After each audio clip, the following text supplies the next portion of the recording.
Hello and happy Tuesday, everyone. I am Ryan Block, and this is the third episode of the fourth season of the Open Heart Collective. And this is a first for the Open Heart Collective. We've never had two guests, let alone a couple on the show. So I am beyond excited and elated to welcome people who I consider friends, Lydia and Ryan, to the show. Welcome. Thank you so much. Thanks for giving us the opportunity to have us on your show. Yeah, thank you. We can be uncomfortable. We're all friends here. So for those of you guys who haven't tuned into an episode of the Open Heart Collective before, you're like, I don't know what this is about, or you're listening to it after the fact, or you're watching it after the fact, and you're like, I don't know what I'm here for. I'm going to just get that out of the way early. So the Open Heart Collective was started back in March 2018 with the purpose and intent of breaking the stigma on mental health. The conversations around mental health have not been often enough as of late. So what we've been doing is we wanted to create a place where people could become vulnerable and it'd be a safe place for them to share their stories, what they've gone through, their dark moments, their obstacles that they've had to overcome, what they've done to overcome them, and most importantly, what's exciting in their life right now, because oftentimes nowadays the conversation around mental health stops at the darkness and rarely does it push beyond it into ways that can actually inspire and uplift those who are currently struggling. So with that being said, tonight we are going to learn a little bit more about Lydia and Ryan's story, their individual stories as well as their collective story, and then learn what their obstacles and struggles have been and what they did to overcome them, and most importantly, what's exciting in their world right now, which I'm kind of blessed to already know some of the exciting news in their world right now. But with no further ado, Lydia and Ryan. So I absolutely love the name of your podcast. My business name is Abundant Heart Space, and I really resonate with your name. I am an energy healer and a teacher, and I help people who work through different traumatic experiences that they've been through. I help people to clear from past traumas, and yeah, I just absolutely love helping people to step into the best version of themselves. Love it. Yeah. So what about you, Ryan? Right now. So I like to start it off by saying I'm an ex-mechanical engineer, because that will, I guess, prepare all of the folks who are kind of more on the nerdy side of the spectrum. They'll say, I maybe understand you a little bit more. So I like to lead with that. But what I really love and what I do right now is I help people essentially how to use design processes to, whether that be improve their lives or improve their businesses. So it's kind of a interesting thing when I say, what do you do? I design, but really what I do is I teach design. So I teach people how to discover their problems, understand them better, and then develop and then go test solutions in a lot of different areas. So being an engineer, and it was a great experience, primarily focused on products at that point. However, I also have a background in behavioral research, which is just the study of how behaviors are made, how people make decisions, things like that. And then I also got a background in design research, which is just the study of design, which is what I love and really passionate about. So basically, I've got a lot of really smart people on the other side of the screen from me, and I'm just a guy with a voice. But anyways, so I don't know which one of you wants to begin. We can always go with the ladies first mentality, or we can flip the script and go equality and say, hey, we want to hear Ryan's story. So I will leave it up to you guys, or a coin flip to decide who begins tonight. I'll go first. I'll make it easy. All right. So volunteers tribute. I got it. Okay. So I'm going to start my story in 2016 when I started my business as a music instructor. So all my life I played the piano. I've had lessons, up until I was 18, and I didn't actually think that I was going to go into teaching music, but it was one of those things that the universe was like, you should do this after getting married. And I'm like, okay, well, I'm going to do it. So I started my business in 2016. And a little over a year in, I grew it to 40 students. And I absolutely loved teaching piano lessons. And I found something interesting that started happening. Most of my students were adults, which I didn't even realize was like not really that common for piano teachers. But after talking with other piano teachers and realizing like this is actually kind of like my thing.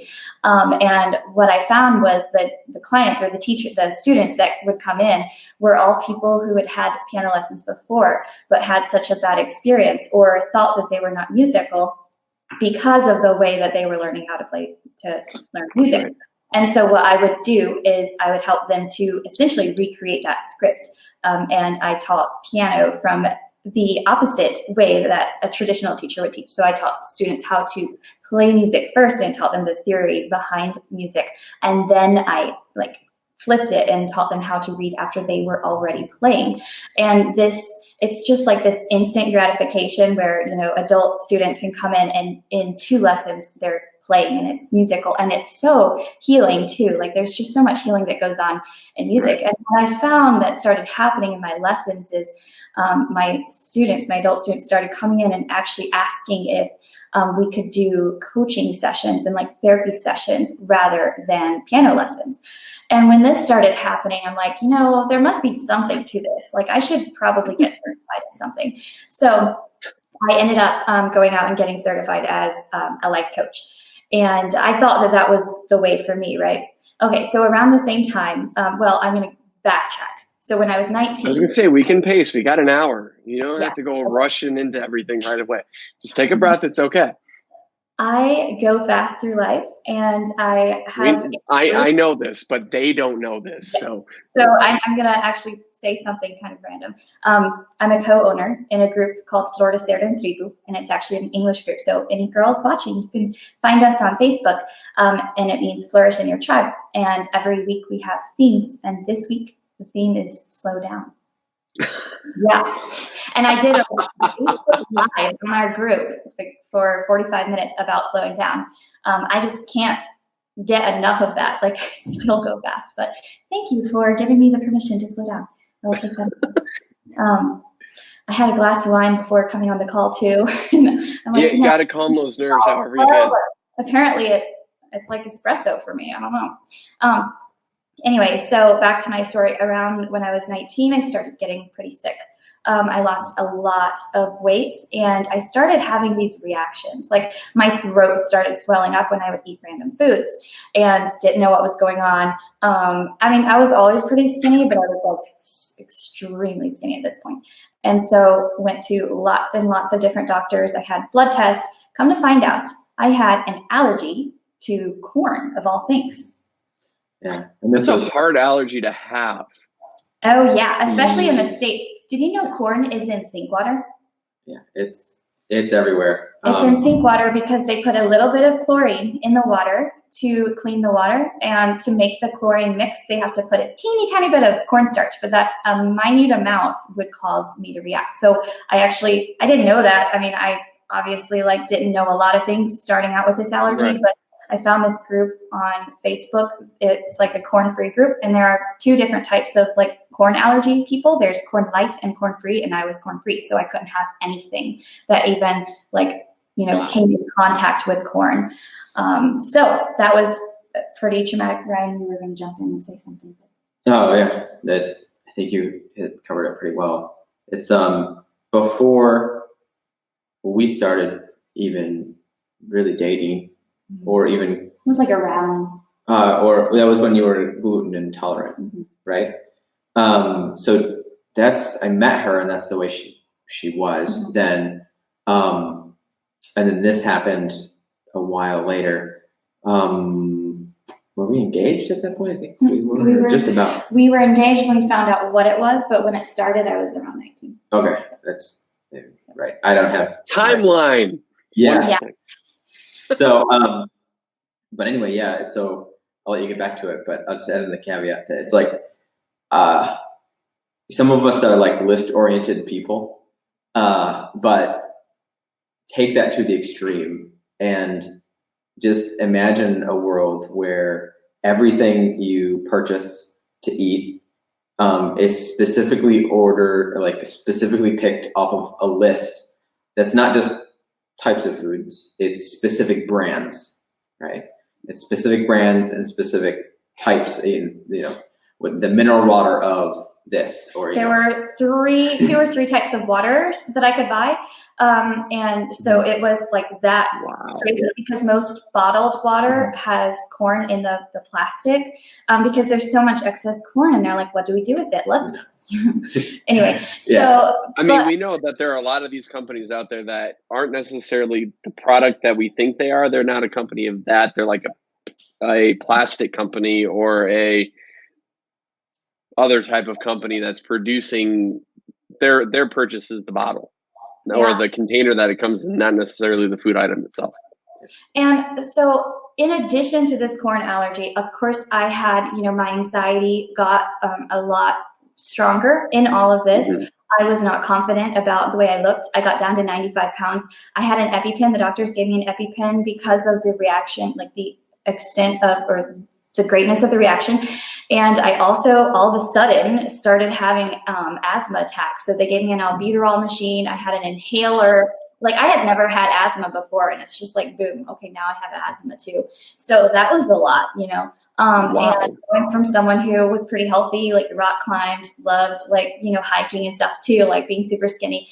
And so just like looking for help. And every single time that I'd go to the doctor, I just hit a wall. They would say, like, there's nothing we can do for you. Like, I actually ended up in the hospital at one point. This was like the worst idea ever, but I went to a church retreat in the middle of a cornfield. And I didn't eat any corn, but just being surrounded by it, I ended up in an asthma attack and had to go to the hospital from that. You can't eat it. Why would you? That's like saying, okay, I can't drink milk, so therefore I'm going to go bathe in milk. I know. I didn't really think it through. Like, I offered. You were 19, so well, not at that time. I was like, not at that time. Because I was a traveling nanny for 5 years, right? And so this family that I had previously nannied for in like Missouri asked me if I'd fly out and help them out. So I offered to do that, and that involved taking them to a church retreat. And I just didn't realize it was surrounded by corn, but I'll never forget like pulling in, and the kids in the back seat, they're like, Lydia, we're surrounded by corn. What if you die? They're like, I hope that doesn't happen. That would be a disturbance. And I'm like, yeah, I hope it doesn't happen too, but okay. But yeah, so that. By the way, #kids, because all of them are like that. I know. They get a hold on one little thing that you've got, and they're just going to expose it. It's hilarious. I love kids. Yeah. So I hit rock bottom, and I did not know what I was going to do. Around the same time, I heard this podcast about manifesting. And it was this older man who had never manifested in his life, and he was talking about it. And he's like, I just heard about this thing. And so he said how he wrote on a Post-it note that he was going to get a certain amount of money in 2 weeks. And he like said it every single day, like, I'm going to get this. And he did. And he was like, that was just crazy. I can't believe this happened. And I was listening to this, and I'm thinking like, okay, that is kind of crazy. But like, I don't want to do that. But like, if the universe, if God will grant us our desires in that way, like, he wants us to be happy, and he wants us to be healthy, and he wants us to be. So why wouldn't I ask him to help me with this? Like, why haven't I in the past? This is so silly. So I wrote on a Post-it note, I do not have any allergies. I also wrote, like, I don't have any canker sores, because that was one of the reactions to my corn. I would have canker sores in my mouth for like 2 weeks at least, and usually 3 or more at a time. It was very painful. One is uncomfortable. I can't imagine 3. Yeah. Talk about like learning how to tolerate pain. That taught me how. Yeah. I'm cringing just at the thought of that. Anyways, continue. So I started speaking this every single day, and every night when I would go down to pray, I would pray that. And within a month, I found out about this lady. She is a NAET practitioner, and that's NAET. And I know it's not for everyone, but I researched it a lot before going out there. And it kind of seemed like half of the people were like, this is amazing and this works. And then half were like, this is a scam. Like, don't do it. And I was like, you know what? Like, I know multiple people who have gone to her, who have told me about their experiences. One, including someone who also had an anaphylactic reaction, whose throat also would close up, if she got that thing. So I'm like, I'm just going to do it. So I took off work and I flew out there. And it was a six-day thing. So I had 6 sessions with her. And on the very first day, she essentially, it was like a therapy session. And honestly, I had never had therapy before. So that was interesting. It was like, breaking open the heart. And so she wanted me to tell her about everything that had happened to me throughout my life, starting from the time that I could remember. So we were in there for 3 hours. The first day. It was intense. And I'm telling her about everything. And we get done. And after telling her about everything, we were able at this point to figure out, like, okay, this started around when I was 19. Like we pinpointed that. And we're like, okay, what happened when I was 19, And we're talking about it. And I'm like, nothing. Like I just started dating my now husband, Ryan. And like he was amazing. Like everything's going well. And she looks at me with these like all-knowing eyes. And she said, Lydia, were you molested? And in that moment, like whole body got goosebumps. And I just got goosebumps, and I've heard this story before. Yeah, it was insane. And it was on a plane, and it was just so traumatic that I tried to block it out. And I did that throughout my life, not just that time, but throughout my life. And I love food so much. And she said that what happened was that like in those traumatic experiences throughout my childhood and my life and my adult life, I would like, maybe there was corn, for instance, like on the plane, right? And so when that happened, my body or my brain connected that experience with that, even though I had no idea. And so we processed through that. And then she had some sort of like energy clearing techniques that came from like Eastern medicine that she used, including EFT, which I now do in my sessions with clients, and it's amazing. And then within 6 sessions, she said, Lydia, you can eat corn now and you're not going to die. And she had told me the day before, she's like, bring something in. And so I thought like, okay, what can I bring in? And I brought in a donut. Yeah. I brought in a donut. I love donuts so much. Like I take a donut over a cake every day for my birthday. And I didn't die. Like I ate that donut. I'm like, if I'm going to die, I'm going to die eating a donut. But nope, I didn't. Go down with the donut, man. I respect. And I was 95 pounds at that point. And when that happened, that really changed my whole life's goal. You could say, like, I really felt like the universe was saying, like, Lydia, I've given you this experience so that you can now help other people to understand the importance of like clearing from trauma, because I had lived so much of my life going forward and just kind of having this like ain't nobody got time for that mentality, right? Just like going forward throughout my life. And like I did not cry. I'm envisioning the meme. Sorry. Yeah, I know. I do. I envision the meme every time and it makes me smile. But like I didn't cry. I kind of honestly thought of that as like kind of like a weakness or something. I don't know. I just didn't. And it had, it still takes a bit of time for me to get myself to, but I think it's important for everyone to at some times, but like just even taking that time, now I understand the importance of taking that time to process. And I do that every single day. It's not like when people hear my story and they're like, wow, that's amazing. Like, I want to go to this lady. I'm like, hold on. There's a lot more to it than just like this one person. Like you can, wherever you're at, like there are people who are meant for you to help you heal. But outside of those people who are helping you heal, like you have to do a lot of work too. It's daily work. And I've since then figured out that like I carry my stress in my stomach, right? So if something negative or traumatic happens, I instantly feel it in my stomach and I just have to step away, go to the bathroom or something and like clear, and then I can go forward. And if I don't, it turns into something bigger. And so now that I have these tools, I help my clients to do the same thing as well. And it's just like the best thing. Like I get to go to bed at night, every single night, feeling so fulfilled. So that is sort of like kind of what started me towards the energy work, right? But at this time, like coming back from that, I still had my business, my studio, teaching piano. And I was doing more life coaching, and I was hitting a wall with the life coaching, and it was not picking up steam. And we moved to Paraguay this year, 2019. That's another story, totally another story. And in that move, I started a podcast called Find Your Happy, and I connected to a bunch of different energy healers. And one of the energy healers that I had connected to told me, she's like, Lydia, you know, you're not supposed to be a coach. She's like, you're not a coach. She said, a coach has to actually go down to the level of the client and help them up. But you do your best work when you're at a higher vibrating level and actually helping clients to raise their vibration, so to speak. That's energy term. And so just that, like, I am supposed to be an energy healer and I'm supposed to be a teacher, but I'm not a coach. And that tiny transition for me in my marketing, like, completely changed everything. So that's my background. And I've been able to see it too, which has been awesome. So I'm humbled that I get to experience a lot of it too. So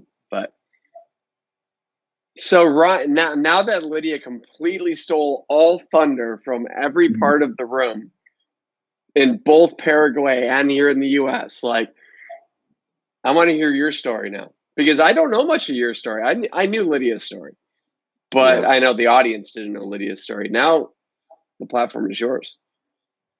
Yeah, I would say my story is still a work in progress, but I can tell you what I've learned. We all are a work in progress. That's what makes this a story and not a complete book. So as I wrapped up my schooling, it'd be 6-7 years ago now, I got a good position at a large company, a good company, and it's treated very well there. But what I was finding is I would go to work and I would work and I would come home and I was drained.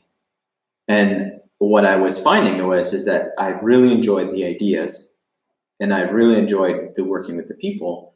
But as an engineer, typically a lot of times what you're doing is you're kind of putting your head down and you're focusing on something that's in front of you. So whether it be working within an existing process, an existing software platform, whether that be designing, writing, or doing something like that. But it's usually it's focused on one thing. And there's not a lot of sharing that goes on when you're an engineer.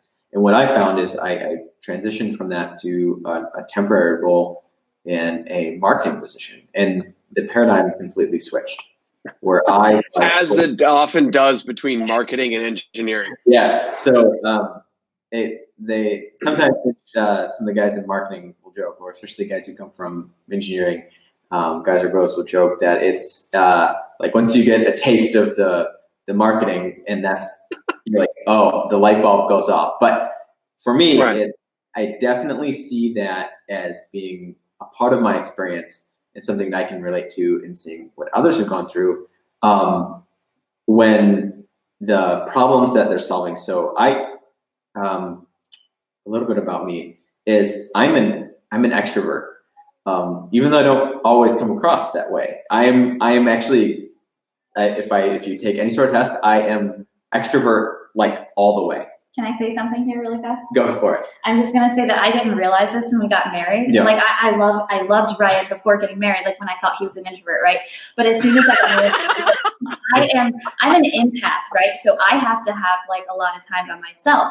And I realized really quickly that Ryan was more of an extrovert in a lot of ways than I am. And I always like considered myself as like the most extroverted extrovert, but like, because he's just like every night, like, after we got married, he's like, who do you want to hang out with tonight? Who should we play games with tonight? Like, what should we do tonight? Yeah. And anyway, so go ahead. Yeah. So it's an interesting kind of thing. Paradigm. So I'm extremely extroverted.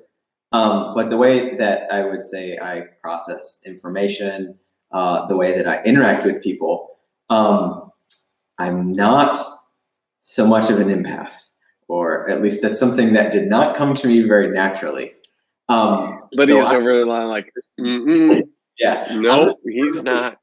Yeah, like sharing one-on-one stories or like hearing your life story is like, it takes practice for me to really engage with that.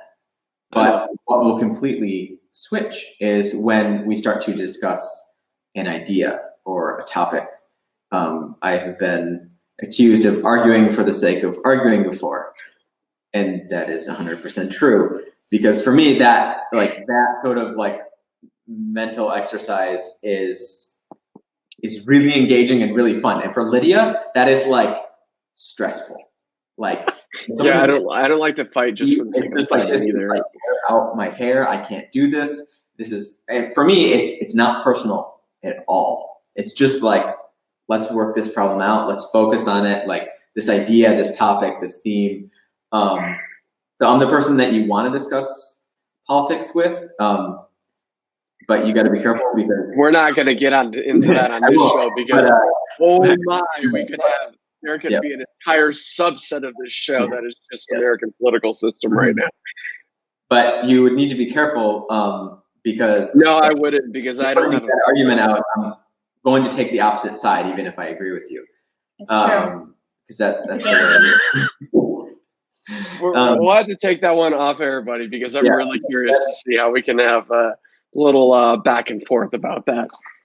So, I guess as I was working, and I kind of had this realization during that time.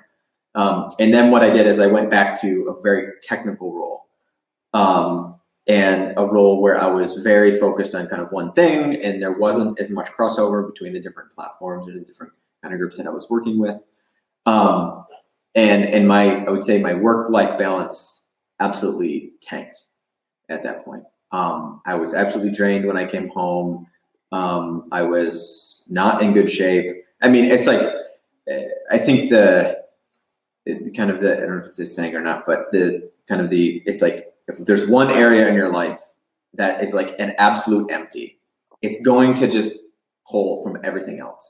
Well, because it's got to fill up somehow. Yeah, and that was 100% true for me. And I guess at that point in time, I went to it was a training, and it was called Foundations. It was put on through my work, and it was a 2-day thing. And it was put on, and it was interesting because it came highly recommended. But it's not a specific job training that was by this guy who puts it on. It's an older gentleman who's worked specifically with a company I'd been with for a while, doing kind of this different training foundations all over the place, the different locations. And it's a really powerful program because it's not focused on do this or X by Y stuff. It is focused on work-life balance. It's focused on why you work and how you work. And it was like the way he was talking to me, and I think maybe some people have had this experience if they've gone to a seminar with some, motivational speaker or someone like in the vein of like a Seth Godin or Zig Ziglar. Yeah, like these kind of like. I remember the Zig Ziglar conferences. I went to those. And it was like one. And so I was in this thing and I got done with it, and I was like, one, I know I have to make a change. Right. And two, I want to do what he does. Because he talks about the how. He talks about it's just how do you apply it? How do you understand it? What are you going to do about it? And I love the way that seems like a great euphemism for life in general. Yeah. And I love the way that he made me feel, and the way that he made other people feel, and the way that like he connected. And I said, it's just like one of those things. I think some of the best advice I ever got was, if you see something that someone else is doing and you think, man, I'd like, I think I could do that. I'd like to do that. Then, then go do it. Like that's permission. If you see someone else enjoying it and you're like, well, maybe you should try it. Like it's a good indication a lot of times. And we don't oftentimes give ourselves permission to even think that we could provide that or do that or be that. If anything, we give ourselves the inability to ever even think about it. Right. Because we're like, no, we can't do that. There's this barrier, there's this barrier, there's that obstacle, and all of these things are stacking up in front of. Our ego comes in with that fear. Yeah. And ego's a pain in the ass. I don't like it very much. Yeah. And so I would say at that point in time, there was a rewiring in my kind of approach. So I think at that point it was like, being better at the technical side, kind of the more focused work. That was not my specialty. That was not what was it. Being better at that, or doing more of it, being more efficient at it, being as someone who's driven by, credibility or respect from others, it's something that, like, being a high achiever in that area wasn't ever going to make me feel fulfilled. And so I think that's the point where it kind of switched for me. And then over the process of the next 2 years, I would say it was a little bit of an experience where I would kind of say it's like, to make a change, there has to be a catalyst, right? There has to be something that happens. But for you to want to make the change, if the change is not easy or small, oftentimes that requires you to be so uncomfortable that you will make the change no matter what. That's why I like to say my superpower is being uncomfortable. And so it was a little bit of that, right? It's like, so how much can I take before I'm willing to make a change? Right. And so I would say that kind of ties in with us. You could say I made some small steps during those times, and I put myself in more position where my ability to connect at work and things like that were much more at the forefront of what I was doing every day.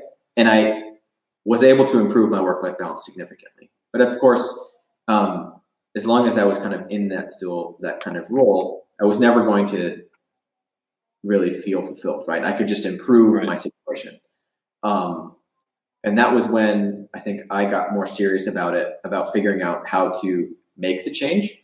Realizing that uncomfortableness and saying, all right, how much more do I need to suffer, or how much more do I need to suffer?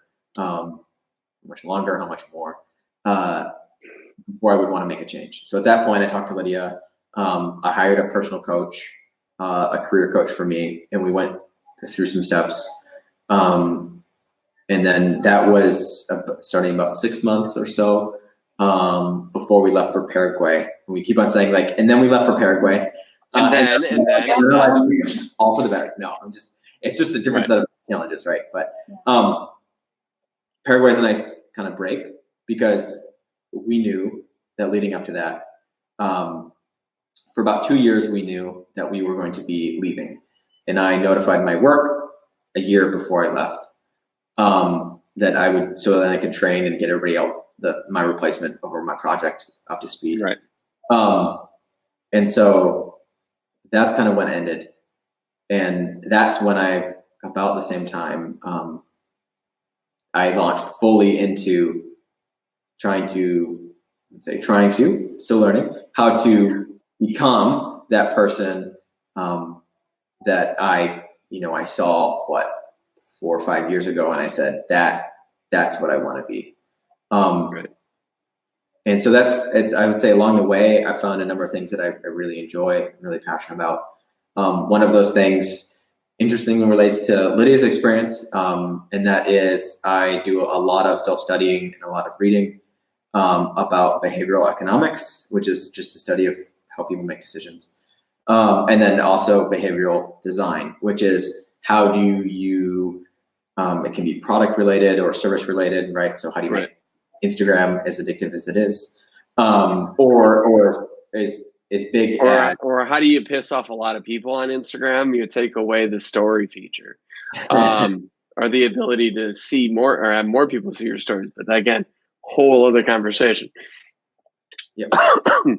And then I like to clarify, because there's another kind of area of that element, which is kind of goes under behavioral design, which is the study of behaviors and emotions. So that's habit forming processes. So how do you make things stick? How do you look at your attitude? How does those affect the ways that you work? How do you set up structures? And what I did is I tied that with my background. So I've always been a bit involved with facilitating or running design organizations at work, or kind of managing larger processes, and doing a lot of teaching. Something I love. I think if I call myself an instructor, and I say and coach, because I will work with you on one-on-one. If I say instructor, I think that's a really good way to put it. So someone who facilitates and helps you and guides you through the process of designing or understanding whatever you're working on, and then going and creating a solution for it. For me, something that really resonated with me was my journey through my process, right? So I'm an engineer and that's who I am, and maybe I'm not so happy with it actually. And then kind of understanding it, right? Those a couple of years after college, right? And you're saying, I'm in my role, and getting better at my role isn't leading me to be more happier. What is it? Why is that? How understanding that? It's funny how that whole thing works, huh? Yeah. So what I did is I said, I know, I'm raising one hand. I know, right? We gotta do two fingers. I know one. I got my other hand off screen here, so you can't see. So it's like, one, I know how to kind of design things, right? I'm very good at breaking down and understanding systems, and putting together projects, and putting together a plan to go then test it and evaluate it, and bring it full circle again. Doesn't matter whether that's, interacting with a customer or a product or a service. I'm like really passionate about that, the study of design. So it's like, I understand how to do that, and I know a bunch of tools and techniques to kind of drop in along the way, right? Right. And I said, the other thing though that I learned along the way is like, behavioral design is fascinating, and it's really somewhat intuitive to try to bring the two together, right? And say, how can I help people understand how their actions, what they're interacting with, specifically their relationships, their work, their health, how are all of those things kind of some of the parts, right? Coming together and in leading to engagement, energy, and joy in their lives. Or a lot of times, first time you think about it is when there's a drain in any of those things, right? So how do you understand that? Kind of orientate yourself so you kind of see your situation, and then actually be able to take steps properly in the future. That's right. Because it's going to be directional, right? Because our life is not like X marks the spot, right? You mean it's not a straight line? Right. There's no perfect script, right? But it's just like a design problem, right? We know where we're at. We can get a pretty good idea where we're at, and then we can try to make a change, an educated guess about where we want to go. We can then go look at the results that those things bring us, and then we can kind of reevaluate. And so that is the process that I put a lot of time and effort into developing. I did it specifically around relationships, how you interact with people. Because for me, that was where I found I was having a complete misunderstanding, right? So I've been lucky enough to figure out the kind of like the connection, the love aspect, right? Got lucky on that front. Thanks. And she's like, yeah, that was all me. Anyways. Yeah, but I struggled putting together the correct or kind of the structure in place for my work environment, for setting up structure for kind of outlet for play, and then for health to various degrees. A little more successful on those ones. But for me, it was really work and play, where I was not very good about setting up the sort of environment, sort of relationships for me that would actually lead to me enjoying myself, bringing fulfillment, because it's not just all about having fun. No way. That's kind of what I've done. I've been doing it all wrong. Yeah. So that's what I do now. So if you think about it really broadly, I help people kind of understand where they're at, how's it going, where to focus to help kind of understand their situation, and really immediately start to make changes to increase their happiness. I joke it's not rocket science, but it is neuroscience. No, just kidding. To some degree it is. But then of course you build in all the like proven design techniques to actually come up with effective and creative solutions. And then you build those things around proven processes that actually help you create the habits that you want, create the interactions that you want. And essentially it teaches people how to go create the things that they have always wanted to create, but maybe didn't know how. That's what I teach. Love it. And what's super cool is I feel like Ryan and I, we kind of do the same thing, but in different ways, right? Like Ryan does, you do like mind mapping, and I do more of the emotional work that goes into that and the energetic clearing. Right. I mean, you guys definitely are a very good in not obviously not just in your relationship, but the way that you guys work is a very good compliment to one another. And which is why I wanted you both on the show, because I mean, I could have very easily had each of you on the show in separate episodes and kind of went deeper with both of you. But I'm like, no, if I'm gonna have a couple on the show, I'm gonna have a couple who's actually doing real positive life altering work. And I truly believe that of both of you guys. And I believe of that of you together as well. Thank you. Yeah, it's gotten really hot in my office all of a sudden. But I've been talking apparently a lot, and heat doesn't leave this place. But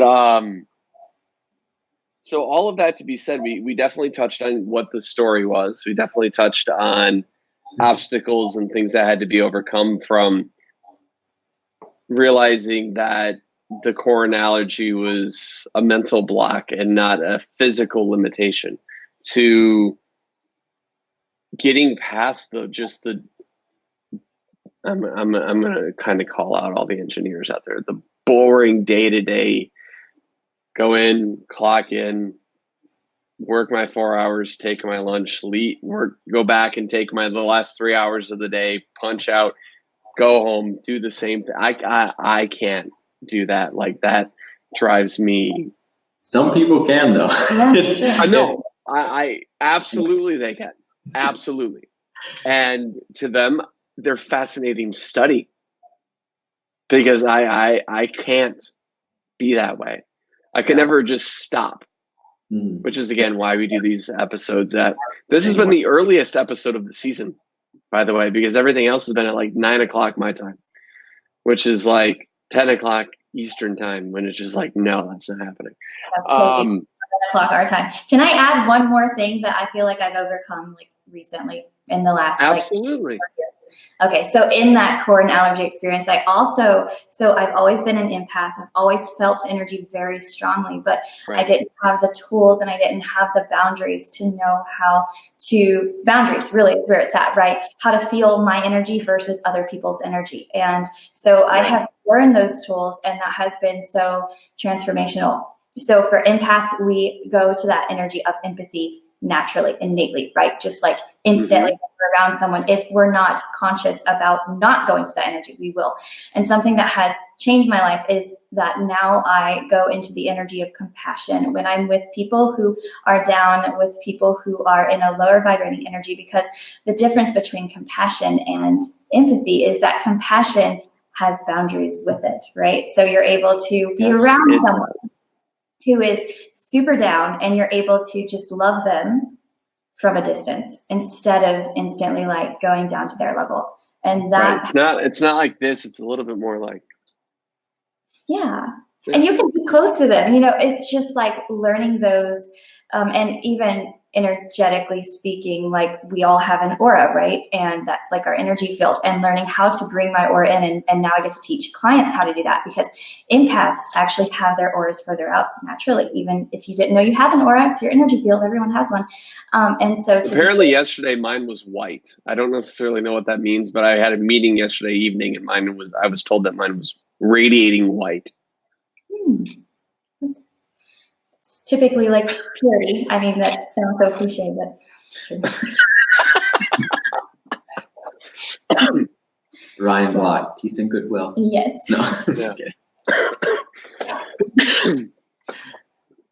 Anyways, keep going. I'm done. I just know that. Yeah, that's fair. No, it's great though. It's when you can go into your true self, right? Mm-hmm. And understand that, okay, this is who I am supposed to be, and I can be confident in who I am supposed to be, regardless of maybe the current mental position or the current physical limitation that I'm experiencing, right? Because a lot of in this subject of mental health, a lot of it's about, okay, we are currently in a moment of darkness, right? So how do we transition away from that moment of darkness, knowing that, or we're stuck in the obstacles or the repetitious cycle of self-abuse or abuse from others or abuse of narcotics or abuse of really anything, comes in and then impedes who we know our true self to be or who we believe ourselves to be. And I am of the mindset that it's all about changing the narrative, right? We for so long, and thanks to social media, we've reacted to mental health, and it's not been a proactive conversation outside of several amazing organizations like Hope for the Day or Project Semicolon or AFSP or any of these other kind of more governmental organizations who have assistance that they provide. We aren't having these conversations. We aren't having it to the point where we can say, all right, this is a safe space, get vulnerable. Because when we become vulnerable, we open ourselves up to the ability to not only become impacted by others, but also impact others as well. And it's the ability to then build confidence and remove ego. Yeah. And that's the entire ethos of this show, of this community. I mean, now 52 guests in, considering I've had 2 people on the show now. So that's 52 guests in 51 episodes. So I'll take it. But it's been wonderful to learn everybody's backstory, to not only get the stories, but everybody's had struggles, right? The common, I got frozen for a second. The common denominator in all of this is that we all hurt, we all have pain, we all have moments of darkness, obstacles, and everybody's way to move through them is different. And that's a great thing that this show has done to shed light on, is that, hey, okay, well, I know I'm struggling with this. Well, what worked for Ryan, you're Ryan, not me, it didn't work for this Ryan, but that's okay.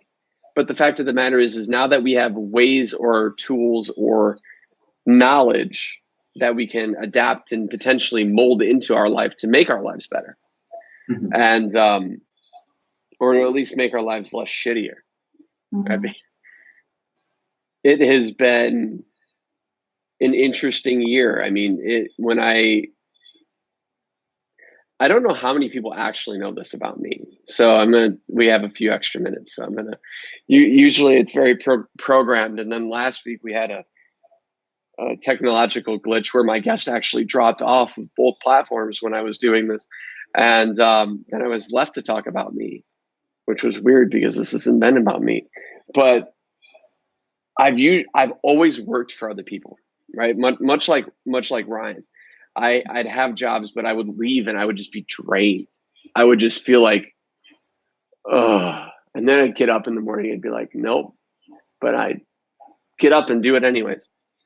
I actually left my last job in August, and it has been a whirlwind since. And I've actually, much like Ryan was talking about, when it gave him the ability to step into what he actually wanted to do and realign with who he wanted to be. And I feel like I kind of experienced a lot of the same thing over the last 2 months. And because it's only been since the end of August, and it's now, by the way, when did it become the 22nd of October? Like, why did time have to go by that quickly? I know, it's crazy. It seems like this year's just gone. But if somebody could explain that to me at any point in time, like, I don't care. I'm just wondering why time perceivably goes so much faster the older that you get. Ryan, do you have any insights for me on that one, buddy? No, not without getting into how you actually experience time. Fair enough. Actually, yeah. Well, that's a big conversation. Yeah. But so it's a whole other topic. Yeah, a whole other topic. One that I want to get into just now, right now. So with that being said, I want to know what's the exciting stuff right now. I could pontificate about myself all day long, but I want to know the exciting things. Because I'm merging my two businesses. When I moved to Paraguay, I continue teaching piano. So I am still teaching, but all remotely. I have something called relative pitch. So I hear a note and I know what it is. And I'm totally teaching. Jealous, by the way. But it helps with online lessons. So that's good. But I'm taking this gift that I have of being able to compose music pretty much on the fly. And I'm pairing it with my energy business. And now I'm doing sessions for people all around helping them to manifest using music. So for instance, Ryan, you can give me a sentence, right? And it can be something about your future that you want to manifest in the upcoming days. What is something in your life that you would like to see happen? I was talking about this, Ryan Block, but I know I'm thinking like that's a big answer right there, because it's like, oh, there's so many things that are happening. Feelings. Doesn't have to be like physical things, but 3 feelings. Like you want to feel energized and full of joy or whatever. Definitely energized. Realigned, because one of the things that when I left my last quote unquote job, I kind of got out of whack with a lot of like my meditation, a lot of my physical fitness attributes. And so trying to find, because when you go into entrepreneur mode, like most of us are in this mode constantly, but what you don't see, and oftentimes the conversations around mental health with entrepreneurship is like, it's all hours of this, just staring into a computer screen or staring into a phone. I know. And so I've literally gotten completely out of alignment on my fitness. Now, thankfully, I'm still fasting. I'm still doing intermittent fasting. I'm still in that. I'm still consuming mass quantities of water. Not sponsored by Instagram, but if they're listening or paying attention, we can have that conversation. For those of you guys who are listening, I totally have this white metal water bottle with an Instagram logo on it, because I completely forget to realize that this is also in audio form. And oftentimes people can't see what I'm actually holding up. So I'm done pontificating. And then I really, and this, I don't know if it's a feeling or just want it.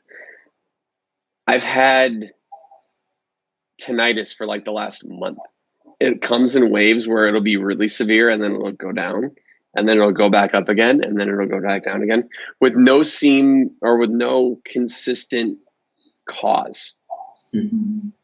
So I want that to go away, because being in the music space, it's getting under my skin and was messing with my mental health for several weeks because I wasn't sleeping, all of that. Anyways, that's 3.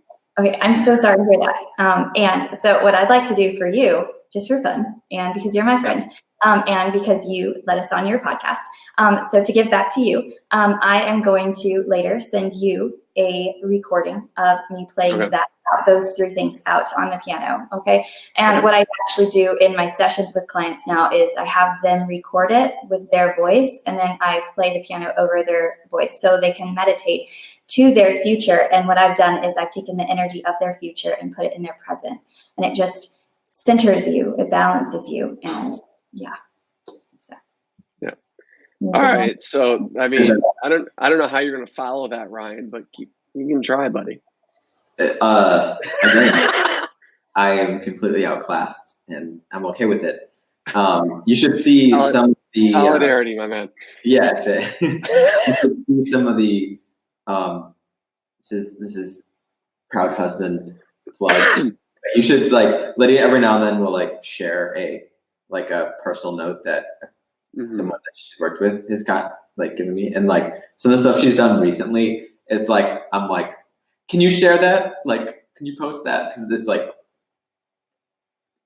I don't know how to put it. It made me blush. Yeah. So, but they're just like I want to create that sort of reaction in other people. Like, I want to be that meaningful to other people. Right.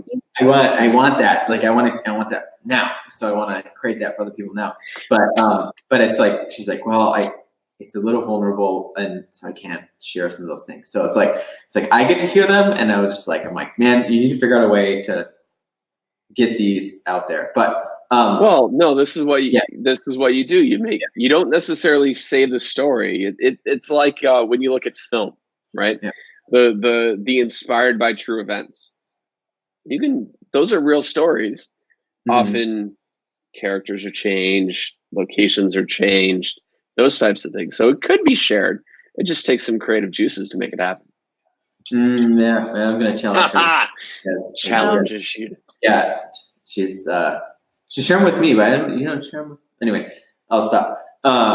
So there's two things I would say that are really exciting for me right now. The one kind of more centered on our conversation right now. Start with that one. Is I am working on launching a. Oh, you froze. I don't know if you can hear me still. I'm still here. We're good. Okay, all right. And we're working on creating, or I should say it's me. I'm working on putting out and organizing 1 week design sprints that are completely remote. And it's meant to be an absolute introduction. So you come just with an idea, no design experience. It's aimed directly at people who are like, I'm facing a problem, or I've been facing a problem, whether it be kind of something maybe personal that you're working on, it could be habit. It could be a business project or a service or a product. And we work with 5 people in a session. So me as instructor, facilitator, whatever term you like to use. You're the man. Guy. He will listen to you. And we'll take you through step by step over a process of a week. And it's not particularly easy, but if you put in the work and you're willing to set aside about an hour a day, it can.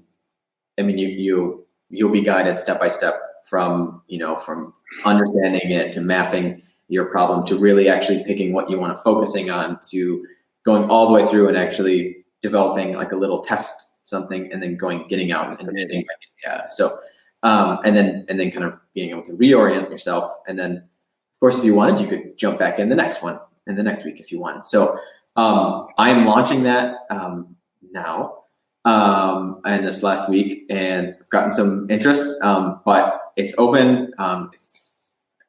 We'll make sure when we share this on YouTube and when we share it on the audio version, we'll make sure to, and we can amend the copy here, add it into the show notes, the link for that so that people can check it out. But I just, because I'm learning how to do this all remote as well, so I think I'm going to do at least one session pro bono for all the people, and so it's posted out there. It is available. We'll put the links, or I guess Ryan will put the links. I guess I don't have to do any work, which is great. Yeah, you don't have to do anything. You just have to give it to me. Yeah, so that I can do it.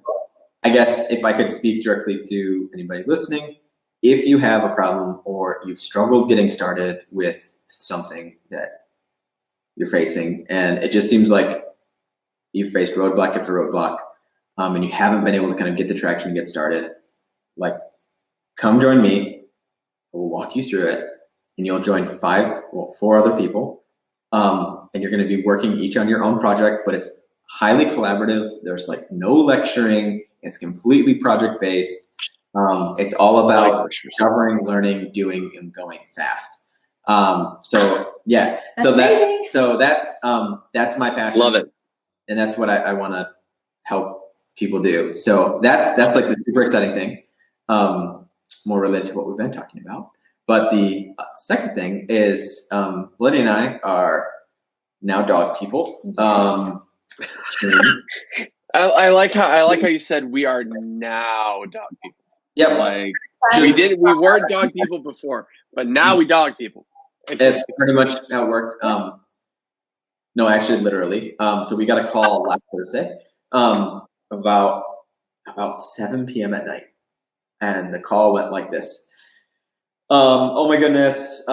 These are some friends who are coming over that night. Right. Oh my goodness, we're on our way, but we're so sorry. There was a puppy that was abandoned and then hit by a car. We took her to the vet, and she's really hurt.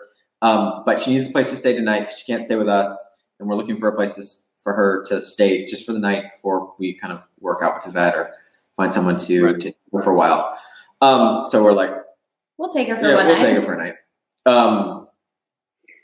And now that's I quickly changed from Lydia and I having a conversation that night, being like, why don't we just keep the dog? We really fell in love. And also, I want to tell, like, 2 months before this, a little girl that goes to our church, she's 8 years old, like, drew us a picture, like stick people, with a little dog beside us, and she gave it to us, and she's like, here you guys are. And I'm like, there's a dog. We don't own a dog. She's like, you will.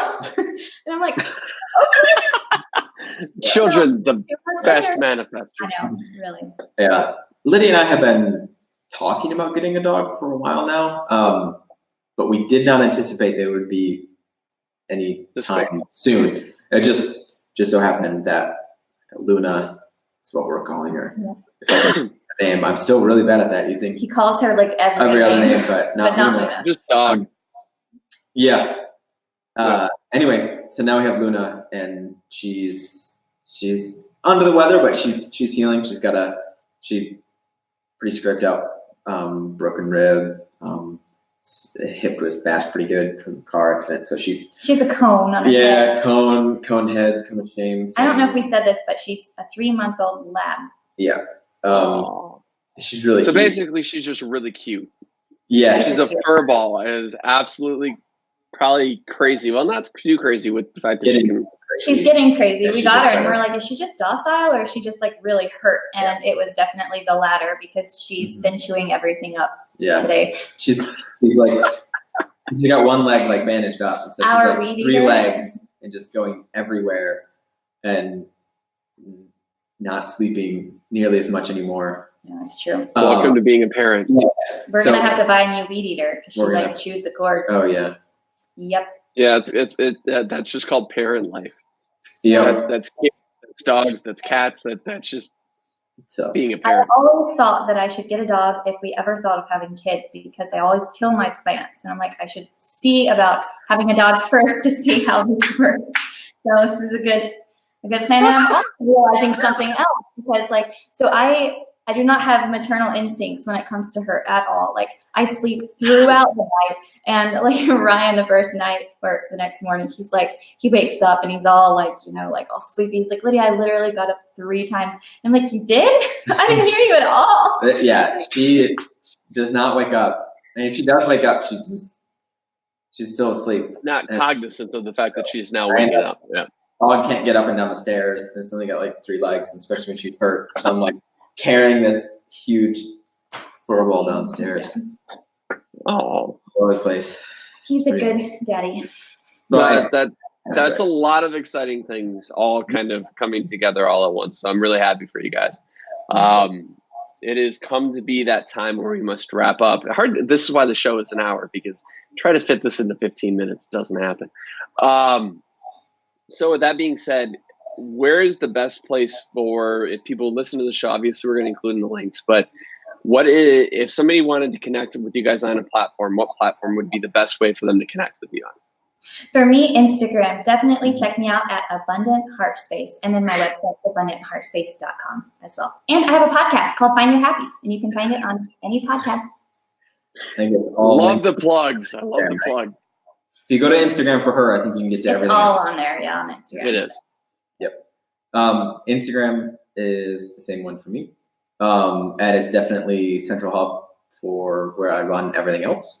You can find me on Instagram it's Ryan at Keenistic.